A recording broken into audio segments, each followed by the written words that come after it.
Puan Maharani lahir dengan nama lengkap Puan Maharani Nakshatra Kushala pada tanggal 6 September 1973 di Jakarta.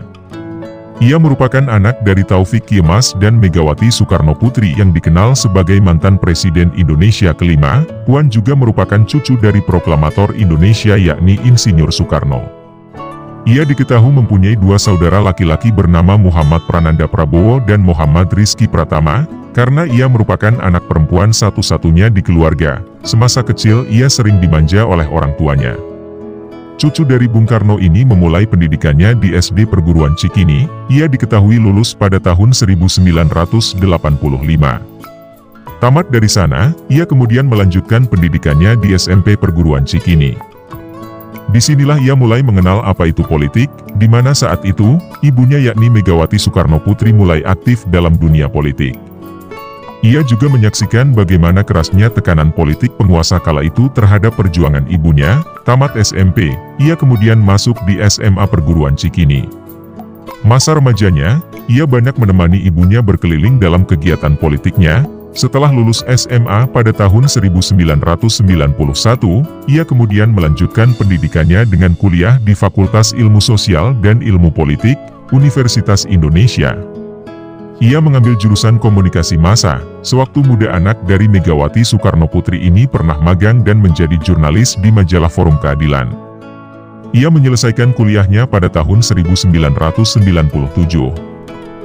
Ia merupakan sosok yang paling sering menemani ibunya dalam menjalankan aktivitas politiknya kala itu. Ia juga termasuk segelintir orang yang melihat bagaimana Partai PDI Perjuangan lahir kala itu. Riwayat karir politik Puan Maharani bisa dikatakan merupakan suksesor atau penerus dari Megawati Soekarno Putri dalam hal politik. Ia mengawali karirnya anggota DPP KNPI bidang luar negeri pada tahun 2006, kemudian pada tahun 2009, Puan terpilih sebagai anggota DPR RI fraksi PDI Perjuangan setelah meraih suara terbanyak di wilayah Jawa Tengah. Setelah itu karirnya di dunia politik mulai menanjak di bawah naungan Partai PDI Perjuangan.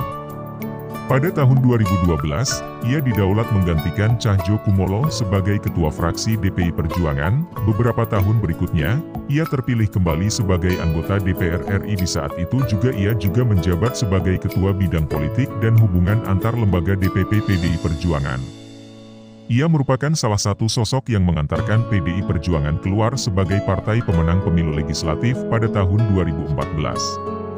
Di tahun itu juga, Puan termasuk menjadi salah satu ketua Badan Pemenangan Pemilu calon Presiden Joko Widodo dan Yusuf Kala pada Pilpres tahun 2014.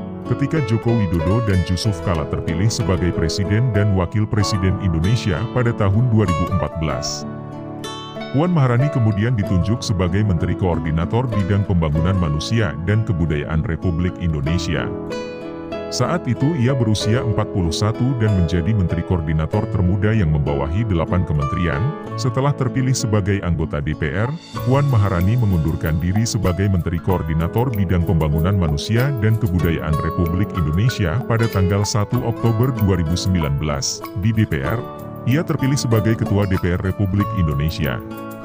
Dalam sejarahnya, Puan Maharani merupakan Ketua DPR RI wanita pertama di sejak Indonesia merdeka. Selama menjabat sebagai Menko Bidang Pembangunan Manusia dan Kebudayaan Republik Indonesia, Puan Maharani menerima beberapa penghargaan.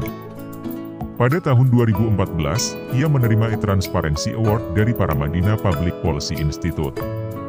Pada tahun 2018, ia menerima penghargaan sebagai Bintang Bayangkara Utama dari Polri. Ia juga menerima penghargaan dari majalah Hair Times pada tahun 2019 sebagai Eminent Women of the Year. Nama besar orang tua memang tidak mungkin dipisahkan dari keberhasilan Puan di kancah politik nasional.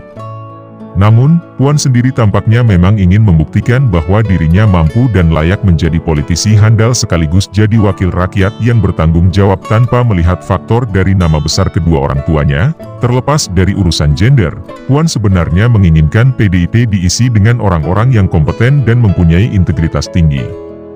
Ia percaya PDIP bisa terus berkembang jika dikelola orang-orang profesional yang memiliki kesamaan visi, misi, dan ideologi. Ia diketahui menikah dengan seorang pengusaha bernama Hapsoro Sukmono Hadi yang akrab dikenal dengan nama Happy Hapsoro. Dari pernikahannya ini, ia memiliki 2 orang anak bernama Prabawa Diwangkara Caraka Putra Soma dan juga Diah Pikatan Orisa Putri.